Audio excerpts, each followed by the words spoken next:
What's up, everybody? Well, there's no shortage of computer stuff going on this week, and this video is not going to be any exception. I have lots of other stuff that I want to cover as well, and let's just take things one step at a time. Okay, the birthday present. Let's see what we got here. This is an Acer Aspire 1 netbook. It runs Windows 7 Home Premium, and I've de-Acered the living daylights out of it over the past couple of days. And with this laptop, I now am starting to look at new ways of handling email and stuff like that. So, been working on reconfiguring email so it would sync better across multiple computers, and that's been keeping me up till I'm sorry to say the wee hours of the morning trying to get everything working right. So it's still not quite there, but I figured, you know what, let's not skip all the other fun stuff going on this week just because of email. So I've already gotten rid of some of all those Acer specific screens using a special program that lets you change your Windows splash screens back to the factory defaults. There's still some references to Acer, like in the About This Computer window and things along those lines. And there we go, already. Pretty loud speakers for a laptop, though they're still pretty tinny. And a little touchpad right here. One of the neat things about this touchpad is it supports two-finger gestures.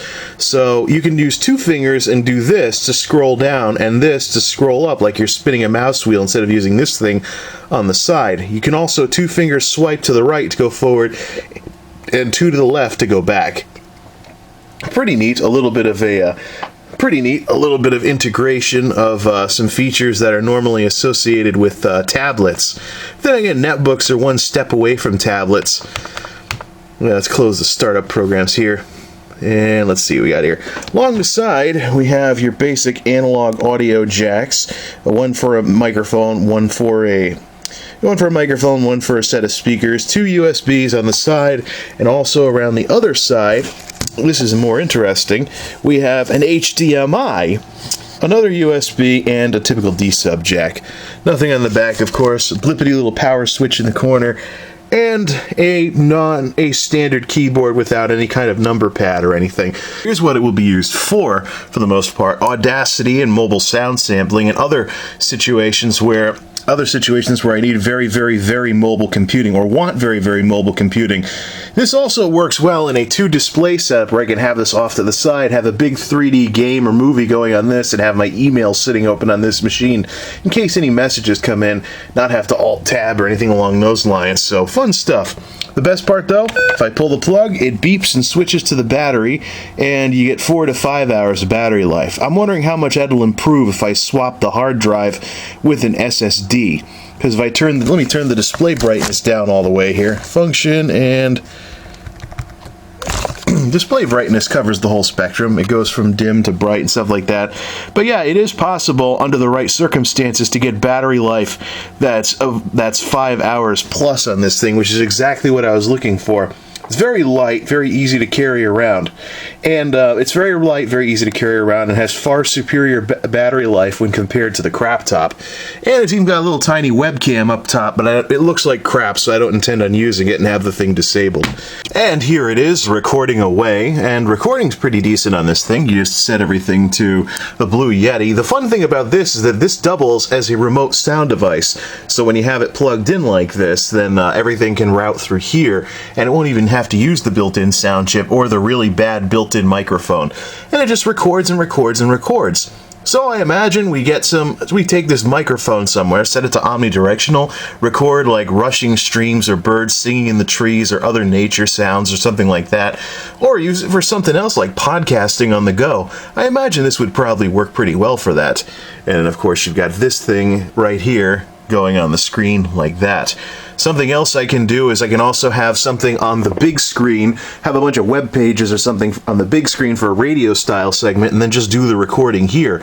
Because it's basically the Blue Yeti mic is doing all of the recording, so it is the audio device. So this thing's built-in audio chip isn't making as much of a difference as it would if I were recording through the built-in audio device, as opposed to the X5 that I've got on the big machine. Of course, we all know what you're all waiting for. Let's Nova bench this thing and see how it compares to the existing machines. To ensure accurate test results, close all programs, blah, blah, blah. Okay, let's do this. Floating point ops. integer ops. By the way, it's really quiet because I turned off the big machine. That's another huge advantage of this machine when recording audio, is that there's no background noise, or far less background noise from the fans, I should say. RAM transfer speed hardware, this is where it's going to switch over. It's been doing this on just about every computer that I've been running this on. Etc., etc., etc. Okay, 3D graphics test. 133, 134, 135, 133, 136, 135, 136, 160, 166. Frames per second was not all that great compared to the desktops. But then again, this has an APU. Okay, what's our test? Score results 233, etc. with the system RAM and blah. Oh, you can't scroll this. Anyways, 233. So let's put this online and let's see how this compares to the other systems that I have. Way below the average, but I expect that for a system that's built primarily for power efficiency and battery life.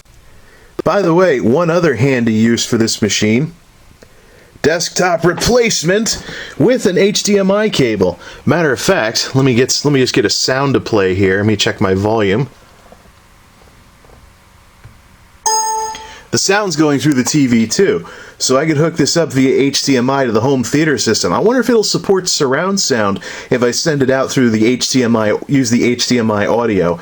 But I think that might be going a bit too far if I want to get 3D surround out of this. But that'll actually, no, I should check that, because this thing's got USB ports. What do I have that runs on USB that might have surround sound? The plug-in Blu-ray drive, of course.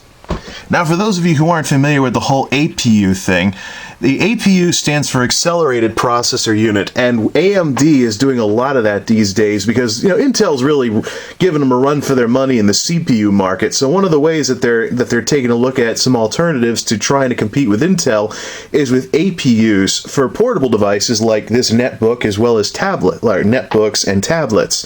Basically, an APU will combine CPU and GPU into one chip for portable devices. So if you don't really care about upgradability and stuff like that, you can just get one of those, get some blah 3D capabilities, and run with it.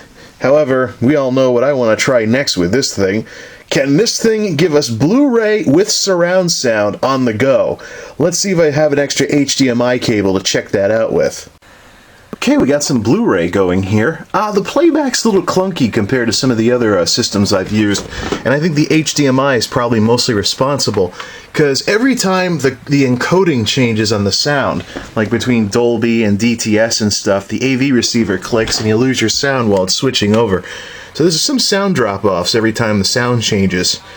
I imagine it can't affect movie playback too much. I've also noticed maybe this processor needs a little work, but we got Miracle. If you haven't seen this movie yet, what are you waiting for? Get the Blu-ray release that has a DVD copy as well. This movie is awesome. It's basically a Walt Disney Pictures Presents Miracle. It's basically a reenactment of the 1980 Miracle on Ice, when the U.S. men's hockey team beat the Soviet Union in the 1980 Winter Olympics. Really awesome movie. Now, as far as playback goes, I'm getting some choppiness with the playback. Couple of frames are kind of lagging a bit here and there, but given how slow this computer is, I can't say I'm all that surprised. Something else I'm concerned about too is the surround sound. I think when the sound's going out through HDMI, it only does surround sound if it's actually there. Let's mess around with that, and let's go over to the rear speakers and see if we can hear anything coming out of them. Okay, the good news is there actually is sound coming out of the rear speakers, but only when there's actually sound on those channels. So surround sound is an option with that netbook, but you can't really do virtual surround unless the AV receiver does it. Looks like the HDMI audio just sends the raw sound as it is. This close, you can't really hear it too much, but if there's sound over the speakers, then it'll actually work. Oh, I love this quote. Gentlemen, you don't have enough talent to win on talent alone. I love blunt honesty like that. Alright, let's turn this down.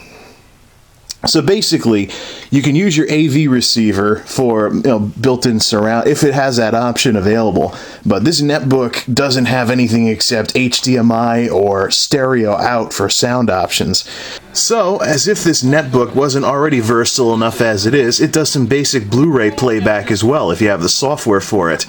That's really one thing that's missing with a lot of computers these days is native Blu-ray playback in Windows. Sweet. So even though it's a tad clunky compared to some of the other stuff that I have, I can actually use this with a plug-in drive as a portable Blu-ray player. Nice. Though here's some irony for you. I set the label for the input that netbook connects into the system through as HD DVD. Not like I'm going to have any use for that label otherwise. I mean, I don't plan on ever having an HD DVD player. Now, the last test for this netbook is going to be the torture test. I'm downloading my Steam apps folder from my main system. That's right, folks. I'm going to try running Skyrim on this thing. Yeah, it's kind of a little sick and twisted, but let's at least try low mode. And if not, and if it's like 2 frames a second, then at least we tried. This should be fun. Okay, are you ready for this? Hope the machine don't melt or anything like that. Now I've already gone through and I've turned down the settings in game all the way down. The graphics settings in the game are all the way down, and the settings on the graphics card are set all the way down. Performance mode, as it were. So how well does this thing work? So, with everything turned down, it looks like a Nintendo DS version of the game. And it's definitely a slideshow. Look at this crap. Oh man. You can't see it in the video, but it's definitely a slideshow. It's about as chuggy as some Nintendo 64 games were back in the day. Technically the game is playable like this, but there's a little bit of lag on the controls because of how slow everything is. And there are numerous situations where you sheathe your weapon or unsheathe your weapon, but the sound effect happens before you see it on the screen.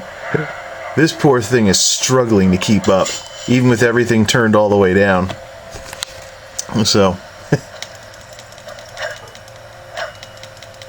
And this is with nothing happening. I can only imagine how much his frame rate drops even more if you're fighting something or something crazy like that. And of course, turning everything all the way down ruins all the usual Skyrim scenery.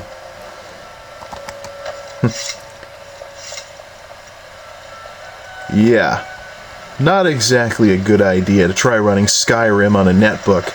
Technically it's doable, but that doesn't necessarily mean it's going to be enjoyable. Ah, come on, zoom in properly. Some semblance of Skyrim scenery, but yeah, this looks like a Nintendo DS version. Anywho, Guild Wars seems to work. Then again, Guild Wars came out quite some time ago and runs on all kinds of systems, and has been recognized for having very efficient graphics that look good without slamming the heck out of a system. So at least this game works on this netbook. Skyrim, though, not so much. And of course, how could I possibly forget the kilowatt test? Right now, this thing's in standby mode, waiting to be switched on, and the wattage is so small it doesn't even register on the kilowatt. So let's hit the switch on this thing and see what we've got for wattages, remembering that the crap top was in the 20s for the most part, though it would occasionally drop below 20 watts. 15, 15, 15.4, 16 watts starting up Windows, 16.5, 16.4, etc., etc. Let's come back when the system is fully booted. Fully loaded up, and we are sitting around the 15 watt mark, whereas with the other machine we had 20 watts. This time around we have 15 watts. Let's try running the graphics test in Nova Bench and see what we have for wattage when the system actually is trying to do something. We are still not getting anywhere close to the 20 watt mark. 16.8, 17, 17.6, 17.5, 17, 76 frames per second, average frame per second on that graphics test, and that wasn't in full screen, by the way, so that's what the difference is between this and the last Nova Bench test. But we didn't break the 20 watt mark when running a graphics thing on here. Sweet! And that's a wrap. Let's shut this thing down. Now, while this is shutting down, I should probably chime in on what is probably the single worst part of this whole netbook, and that is the AC adapter. This thing has cheap written all over it. That's right, folks. It has a huge block, and the block is the same alignment as the prongs and the pins. So on a standard power strip, this thing's going to take up quite a few spaces. Not only that, but this thing just screams lowest common denominator, because these pins are actually an American adapter. They just make a generic part and then put and then your laptop will ship with the adapter for whatever power plugs your country uses. So definitely lowest common denominator. This would be a good plug to use with a little tiny extension cord, so you can keep this block from taking up several spaces on your average power strip. In any event, that's the birthday present. Very useful, very versatile. I'm sure I'll find new uses for this thing in various places and applications. It's really portable, has a nice battery life, and will no doubt be quite useful over the years. Till next time, this is MultimediaJay signing off. Thanks for stopping by.